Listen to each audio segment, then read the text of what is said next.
Hi friends, मैं आकांक्षा Sharma GK with आकांक्षा में आपका स्वागत करती हूँ।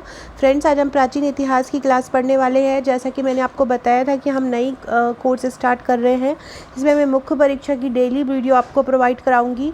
पहला पार्ट इसका हमने कल कर लिया था। आज इसका सेकेंड पार्ट है। बहुत इंपॉर्टेंट क्वेश्चन है। आपको शुरू से एक एक क्वेश्चन मिल रहा है, किस प्रकार से आपको लिखना है। थोड़े दिनों में ये वीडियोस पूरी पेड हो जाएंगी, तो आप जो भी लिखना चाहते हैं, जो भी मतलब इनको अगर फॉलो करना चाहते हैं तो आप अपनी कॉपी में नोट डाउन कर लीजिएगा। इसमें सभी क्वेश्चन रहेंगे 3 नंबर के, 5 नंबर के और 11 नंबर के।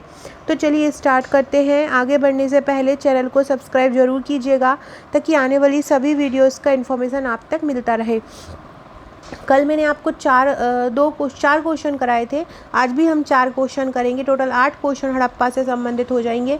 फिर हम कल इसके 11 नंबर वाले क्वेश्चन पढ़ेंगे।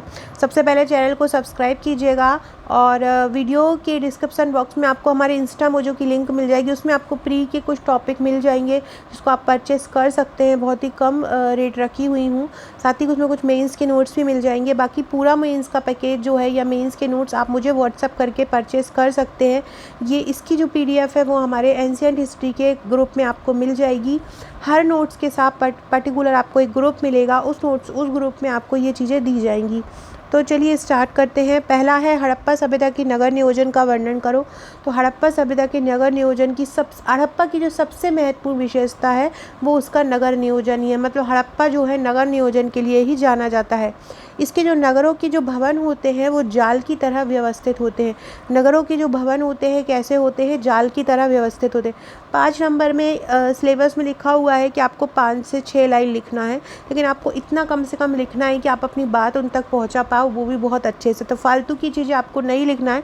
इतने पॉइंट मैंने इसलिए लिख दिए हैं कि आपको पूरा हूबहू याद नहीं रहता है, कुछ आप भूल जाते हैं। तो जिससे इसमें जो कुछ भी टॉपिक रहे वो आप कुछ को भूल भी जाएँ तो भी आप लिख पाएँ।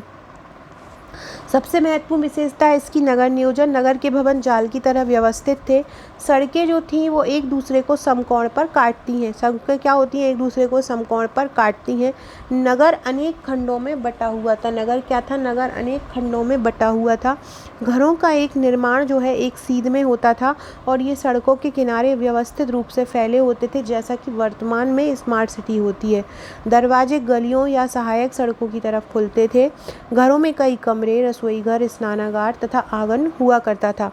कालीबंगा के अनेक घरों में कुएं होते थे। ये ध्यान रखिएगा। ये आप इस पर स्पेस ही ये स्पष्ट कर देंगे ना कहाँ पे क्या मिला है, तो एग्जाम वाले को ये पता चल जाएगा कि इनको पता है कि कहाँ पे क्या चीज़ है, इन्होंने पढ़ाई की है। तो मोहनजोदड़ो की जल निकासी जो अद्भुत थी और कालीबंगा से अनेक घरों के में कुएं में प्राप्त हुए हैं खुदाई से।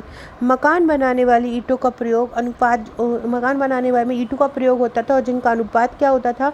4:2:1 होता था। मोहनजोदड़ो का विशाल स्नानागार यहाँ का अद्भुत निर्माण है। मोहनजोदड़ो का जो विशाल स्नानागार है वो यहाँ का अद्भुत निर्माण है। वर्तमान में प्रचलित नगरीय सभ्यता हड़प्पा सभ्यता का ही विकसित रूप है। ये आपने निष्कर्ष में लिख दिया। तो सबसे महत्वपूर्ण विशेषता इसकी क्या है? नगर नियोजन है। नगर जाल की तरह व्यवस्थित, सड़कें समकोण पर काटती हैं, अनेक खंडों में विभाजित है। निर्माण एक सीध में सड़कों के किनारे होता है। दरवाजे गलियों या सहायक सड़कों की तरफ खुलते थे। घरों में कई कमरे, रसोई घर, स्नानागार, आंगन हुआ करते थे। मोहनजोदड़ो की जल निकास प्रणाली अद्भुत थी। कालीबंगा के अनेक घरों में कुएं होते थे। मकान बनाने के लिए ईंटों का प्रयोग होता था। अनुपात 4:2:1 होता था। विशाल स्नानागार यहाँ का अद्भुत निर्माण है। वर्तमान में प्रचलित नगरीय सभ्यता हड़प्पा सभ्यता का विकसित रूप है। इस प्रकार से आप अपने 5 नंबर का क्वेश्चन कंप्लीट कर सकते हैं। अब हम अगला 5 नंबर का क्वेश्चन पढ़ने वाले हैं कि सिंधु घाटी सभ्यता की प्रकृति या स्वरूप बताइए। फ्रेंड्स, अगर आपको मेरे वीडियो अच्छे लगते हैं और आप चाहते हैं कि मैं इसको कंटिन्यू करूं तो कमेंट ज़रूर कीजिएगा, लाइक कीजिएगा और अपने व्हाट्सएप के स्टेटस में, टेलीग्राम में वीडियो को शेयर, फेसबुक ग्रुप पे शेयर ज़रूर कीजिएगा ताकि ज़्यादा से ज़्यादा इस कोर्स से लोग जुड़ें। जितना ज़्यादा लोग जुड़ेंगे उतना ही ज़्यादा मैं और वीडियोज़ और इसके 2 से 3 पार्ट एक दिन में ला पाऊँगी। सिंधु घाटी सभ्यता की प्रकृति या स्वरूप आपको बताना है तो किसी भी सभ्यता का निर्धारण उस सभ्यता के निजी आलोक में किया जाता है। तो इसकी प्रकृति क्या है? सबसे पहले ये देशीय सभ्यता थी। देशीय सभ्यता मतलब होता है इसका जो विकास हुआ था वो हमारी देशीय संस्कृति की कोख में ही हुआ था। तो ये इस प्रकार से देशीय सभ्यता है। दूसरा है बहुजातीय। बहुजातीय मतलब ये अल्पाइन, मंगोलाइट, भूमध्य सागरीय ये सभी जातियाँ यहाँ मिलकर रहते थे। शांति मूलक सभ्यता है। कांस्य युगीन सभ्यता है, शांति मूलक है और क्या है? कांस्य युगीन है। स्वस्थ प्रगतिशील सामाजिक धार्मिक जीवन, इसका जो जीवन है वो स्वस्थ है, प्रगतिशील है, सामाजिक और धार्मिक जीवन है। दीर्घकालीन है और सांस्कृतिक है। नदी घाटी सभ्यता है, नगरीय सभ्यता है, विस्तृत सभ्यता है मतलब मिस्र मेसोपोटामिया तिगुनी फैली हुई थी।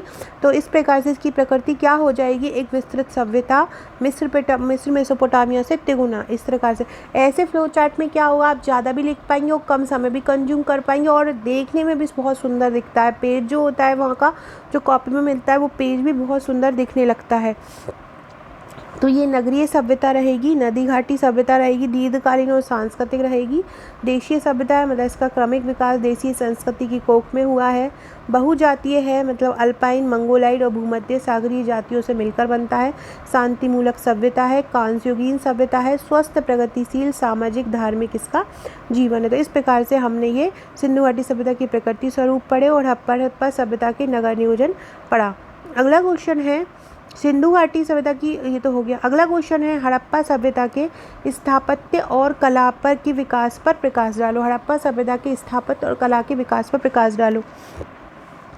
फ्रेंड्स, आप हमारे मेंस का पैकेज परचेस कर सकते हैं। मेंस में आपको 45 बुकलेट मिलेंगी। अगर साथ में आप प्री का परचेस करते हो तो प्री में आपको 16 बुकलेट प्लस 3 टेस्ट की बुकलेट मिलेगी। इन 3 टेस्ट बुकलेट में आपको 10,000 प्रश्नों का कलेक्शन मिलेगा जो अपने आप में ही बहुत अद्भुत है। उसमें अलग अलग टॉपिक कवर हैं जैसे कि पर्यावरण अलग है, विज्ञान अलग है, करंट अफेयर्स अलग है। साथ में आपको छोटे छोटे टॉपिक की PDF भी आपको ग्रुप में प्रोवाइड कराई जाती है, जो जैसा कि मैं वीडियो में करवाती हूँ। छोटे छोटे जैसे कि विज्ञान के मौलिक सिद्धांत है, खाद्य प्रसंस्करण है, ये टॉपिक भी आपको वहाँ पे मिलते जाएंगे। आप इंस्टा मोजो की लिंक से भी उनको परचेस कर सकते हैं। हड़प्पा सभ्यता की स्थापत्य और कला के विकास पर प्रमाण डाल। किसी भी सभ्यता का, पुरानी सभ्यता का अगर हमें विकास पर प्रकाश डालना है तो उसके प्रमाण क्या होंगे? जो खुदाई से मोहरें प्राप्त होती हैं, आभूषण प्राप्त होते हैं, खिलौने प्राप्त होते हैं, वो इनके प्रमाण होते हैं। मूर्ति कला जो होती है, मूर्ति कला जो धार्मिक महत्व के जो प्रमाण मिले हैं जैसे कि देवी देवताओं, उपासिकाओं की मूर्तियां मिली हैं, उनसे देवी देवताओं के प्रमाण मिले। सामान्य महत्व पशु पक्षी स्त्री पुरुष इनके प्रमाण मिले हुए हैं। मतलब पशु पक्षी के मतलब वो मिले हैं, प्रमाण मिले हैं जिस पे अंकित थी मूर्तियों पर पशु पक्षी स्त्री पुरुष अंकित थे। तो खुदाई से जो ये इनका कहने का मतलब ये है कि खुदाई से जो मोहरें प्राप्त हुई हैं, जो आभूषण खिलौने प्राप्त हुए, उनका धार्मिक महत्व ये है कि मूर्ति कलाएं प्राप्त हुई हैं जो कि देवी देवता और उपासिकाओं के बारे में बताती हैं। सामान्य महत्व क्या है कि पशु पक्षी और स्त्री पुरुष के चित्र उन पर अंकित है। मोहनजोदड़ो से एक लाल पत्थर की मूर्ति प्राप्त हुई है। मोहर निर्माण की जो कला है उसमें क्या है कि सेल खेड़ी की बनी घनाकार, वर्गाकार, आयताकार जो मिली हैं मोहरें मिली हैं जिन पर बेल, गेंडा, हाथी, बारहसिंगा लिखित है। मतलब जो मोहरें मिली हैं जो खुदाई से सेल खेड़ी की बनी हुई हैं मोहरें, और घनाकार हैं, वर्गाकार हैं, आयताकार हैं, जिन पर बैल, गेंडा, हाथी, बारहसिंगा लिखित है। एक मोहर पर सिंह की मूर्ति भी अंकित है। खुदाई से सजीव और आकर्षक नीम, खजूर, पीपल के चित्र प्राप्त हुए हैं। खुदाई से क्या प्राप्त हुआ है? खुदाई से सजीव और आकर्षक चित्र नीम, खजूर, पीपल के चित्र प्राप्त हुए हैं। नेक्स्ट है नक्काशी की कला का भी सुंदर नमूना प्राप्त हुआ है। क्या प्राप्त हुआ है? नक्काशी की कला का सुंदर नमूना भी यहाँ से प्राप्त हुआ है। किसका? नक्काशी की कला का। 2500 से ज़्यादा अभिलेख प्राप्त हुए हैं। इनकी लिपि जो है भाव चित्रात्मक है। 2500 से ज़्यादा यहाँ से अभिलेख प्राप्त हुए हैं और इनकी लिपि कैसी है? इनकी लिपि भाव चित्रात्मक है। खुदाई से तबला, ढोलक, नृत्य करती मूर्ति प्राप्त हुई जिससे प्रमाण मिलता है कि यहाँ पे संगीत और नृत्य अच्छा खासा होता था। तो संगीत और नृत्य के यहाँ पे प्रमाण मिले हैं। तो इस प्रकार से क्या है, खुदाई से मोहरे और आभूषण खिलौने मिले हैं। सामान महत्व मतलब पशु पक्षी के चित्र अंकित हैं, स्त्री पुरुष के चित्र अंकित हैं। मोहनजोदड़ो से पत्थर की मूर्ति, लाल पत्थर की मूर्ति प्राप्त हुई है। सेल खेड़ी की बनी घनाकार, वर्गाकार, आयताकार मूर्ति प्राप्त हुई है, जिन पर बैल, गैंडा, हाथी, बारहसिंगा लिखित है। एक मोहर पर शिव की मूर्ति अंकित है। खजूर पीपल के चित्र बने हुए हैं। खजूर पीपल के चित्र बने हुए मिट्टी के बर्तन बनाने की कला के प्रमाण मिले हैं। नक्काशी की कला का सुंदर नमूना प्राप्त हुआ। इसके अलावा 2500 से ज़्यादा अभिलेख हैं और इनकी जो लिपि है भाव चित्रात्मक है। खुदाई से तबला ढोलक प्राप्त हुए हैं, जिससे ये पता चलता है कि यहाँ पर नृत्य और संगीत भी होता था। तो इस प्रकार से हमने यहाँ की स्थापत्य और कला पर प्रकाश डाला।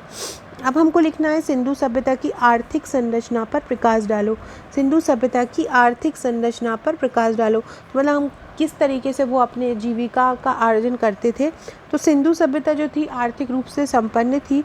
इन किस पर आश्रित थे? आर्थिक रूप से कृषि पे, पशुपालन पे, उद्योग धंधों पर और व्यापार वाणिज्य, इन तीनों पर ही आश्रित थे। किस पे? कृषि, पशुपालन, उद्योग धंधे, व्यापार और वाणिज्य। कृषि जो था मुख्य कार्य था, अन्नागार मौजूद था, गेहूं, बाजरा, जौ प्रमुख फसलें थी। इसके बाद पशुपालन, साक्ष्य जो है पशुपालन के मिले हैं मोहरों और मृदुभांड से। पशु का उपयोग मांस और परिवहन में होता था। शिल्प व्यवसाय में क्या है?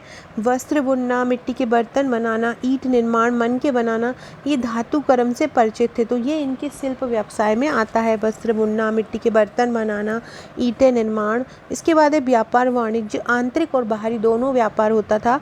माप तोल की वस्तु विनिमय प्रणाली परिचित थी, मतलब एक वस्तु से दूसरी बार, पैसा तो चलन नहीं था तो एक वस्तु के बदले दूसरी वस्तु प्राप्त होती थी। जैसा कि अभी कुछ समय पहले तक गाँव में भी ये चलन था कि आप अगर गेहूँ लेके जाओगे तो आपको गेहूँ के बदले दूसरी चीज़ आप जाके ले सकते हो। छोटे छोटे में अगर आप गांव गए हो तो आपने देखा होगा कि आपको कहीं से गेहूँ मिलता था तो आप जाके दुकानों में दे देते थे, तो दुकान वाला आपको टॉफ़ी बिस्किट गेहूँ के बदले दे देता था। तो पहले भी ये हमारे यहाँ भी भारत में कई समय तक यह प्रथा रही है और अभी भी छोटे छोटे गाँव में ये प्रथा मौजूद होगी। तो इस प्रकार से हमने सिंधु सभ्यता की आर्थिक संरचना पर प्रकाश डाला कि कृषि, पशुपालन, शिल्प व्यवसाय, व्यापार, वाणिज्य पर ये आश्रित थी।